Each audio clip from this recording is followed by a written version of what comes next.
world. And it's not gonna stop until we're drained of every last ounce of suffering.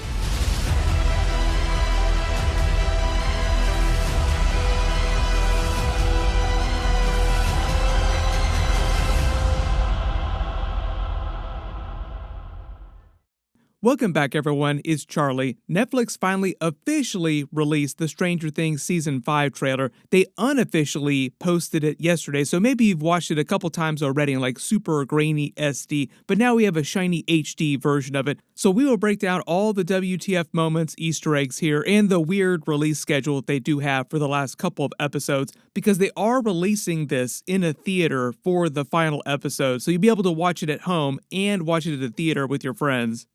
If you're brand new to the channel, be sure to subscribe to get all the videos. I will do videos for all the episodes just based on the way they are releasing. It's a little bit easier for me to do single episode videos for this as they slowly release little batches. There's a lot of crazy stuff going on in this footage, but probably the biggest question is, what is Vecna going to make Will do? Like, what is he doing in this shot? Vecna's gonna need you one last time for one last game of D&D, the final Dungeons & Dragons group. Most of you probably detected that they're using a version of Queen's Who Wants to Live Forever. Very iconic song because of 80s, which I mostly remember from the Highlander movies, though. There can be only one. Henry Cavill also making a new Highlander movie right now as we speak. Clearly what they're teasing here is that Vecna will break into the normal world, and this is meant to be his final boss form, if they're not completely giving that away. Like, they're making it seem like this is going to be his final boss form. And it kind of seems like he and Eleven are going to have a full-on superhero battle in a way that they didn't do during the previous season. Like, inside the Upside Down, it seems like he had total control over reality, over space and time. Now that he's moved into the real world, and he also has those same powers, it seems like Eleven's powers also have to evolve to match that. So a couple times in the trailers, you've actually seen her do these super jumps. It seems like she'll be able to do more than that as well, too. Leaping tall buildings in a single bound, like Eleven going full Supergirl here. Just starting at the beginning of the trailer and working our way through shot by shot, talking about Easter eggs and WTF moments, it seems like they start the trailer inside the Upside Down at Creel house, like at his actual house, where it says it's finally time, and he gets ready to break into the real world. Because as we've seen in the previous trailers, there's all these portals, especially a giant one that you see him standing in front of in this trailer when he's taking Will. So it almost seems like he just waltzes into the normal world now. You also notice he's commanding several demogorgons that appear during the trailer and demo dogs, also probably some of the bats too, all kinds of creatures that he brings through these little tears in reality with him. When he says we can begin, I think part of the idea is that he just wants to transform the normal world into more of what the Upside Down looks like he just wants to make it one giant big realm. If it wasn't clear from the previous seasons, basically he is the Upside Down. That is why he has total control. He's basically a god inside the Upside Down, and he wants to finish doing that inside the normal dimension now too. Dustin comes to school wearing his Hellfire Club t-shirt. I remembered to wear mine for this breakdown video too.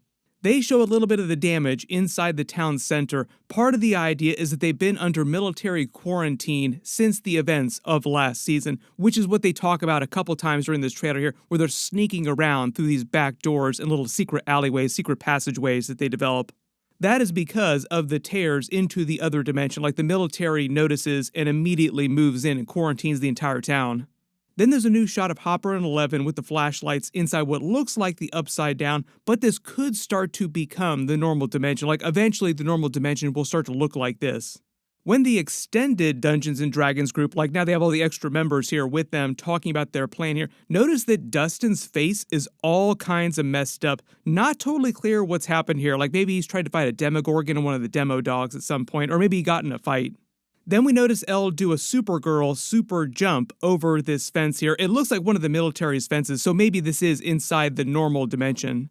It sounds like Eleven is talking to Mike when she says this isn't like one of your campaigns, your Dungeons & Dragons campaigns, and then they literally break out their Dungeons & Dragons tokens and put them on the paper to use them for their planning, like they're actually playing a metaphorical and literal game of Dungeons & Dragons against a much bigger Vecna creature. A final boss form Vecna. We see this shot of Will and the others in the woods in the background, and when she says, you don't get to write the ending, that's just a reference to the Dungeon Master, like the idea that in Dungeons & Dragons games, the Dungeon Master actually writes the actual campaign itself as you play it. Shadow grows on the wall behind you, swallowing you in darkness.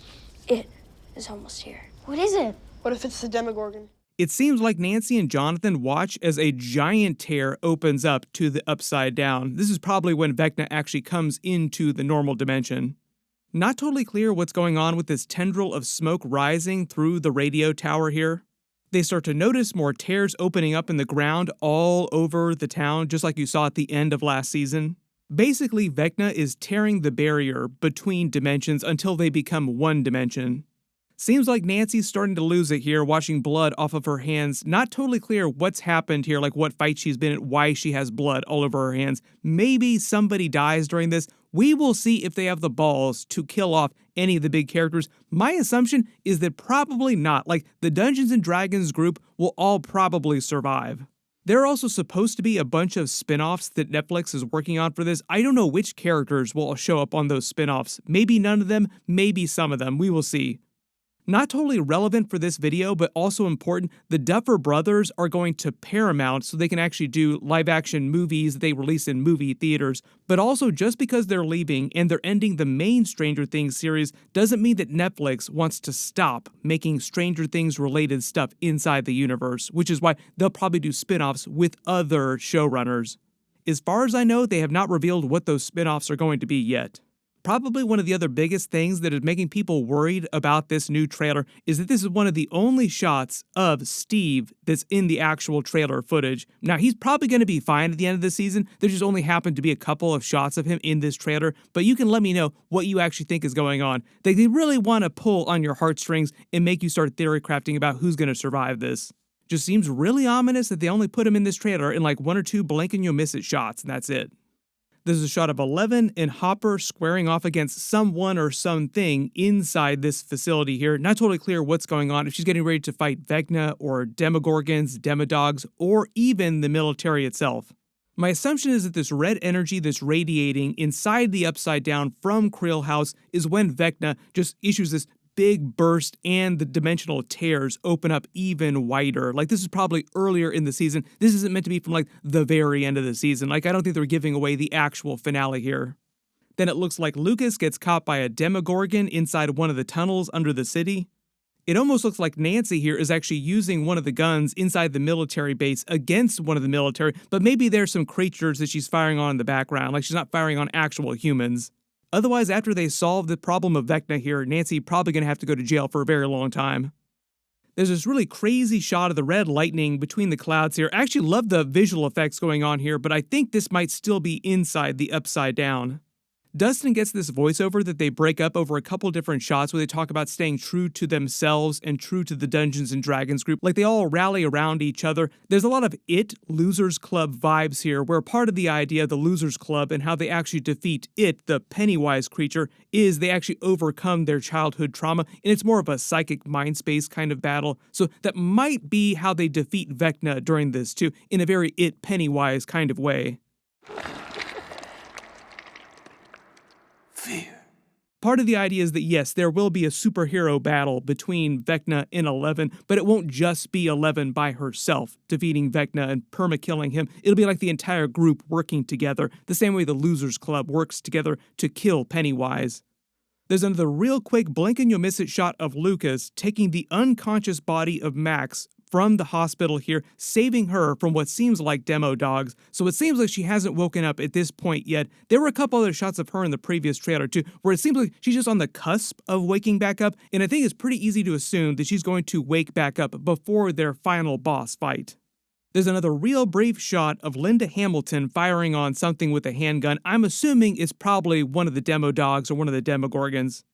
There's another brief shot of Mike protecting people in the streets where you actually see Demogorgons flying all over the place, so like all hell is broken loose. You start to see a bunch of Demogorgons just flying all over the place coming through that giant portal that the military has on quarantine.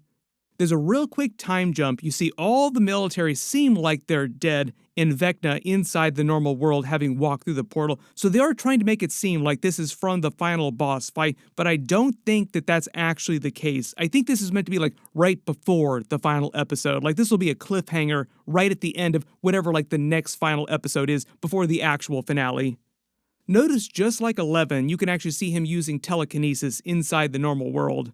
He and 11 are meant to have the exact same powers. When he tells Will, "You're going to help me one last time," I think they're finally going to explain why Will is so connected to Vecna and why that goes back to season 1. Like it's meant to bring it back around to the very beginning of the series in the very first episode, the disappearance of Will Byers. You can all let me know what you actually think he needs Will for. Like what is he actually doing here with Will? There are a whole bunch of Easter eggs and references that they baked into this trailer, so if you spotted any that I didn't talk about in this video or my previous videos, just write them below in the comments.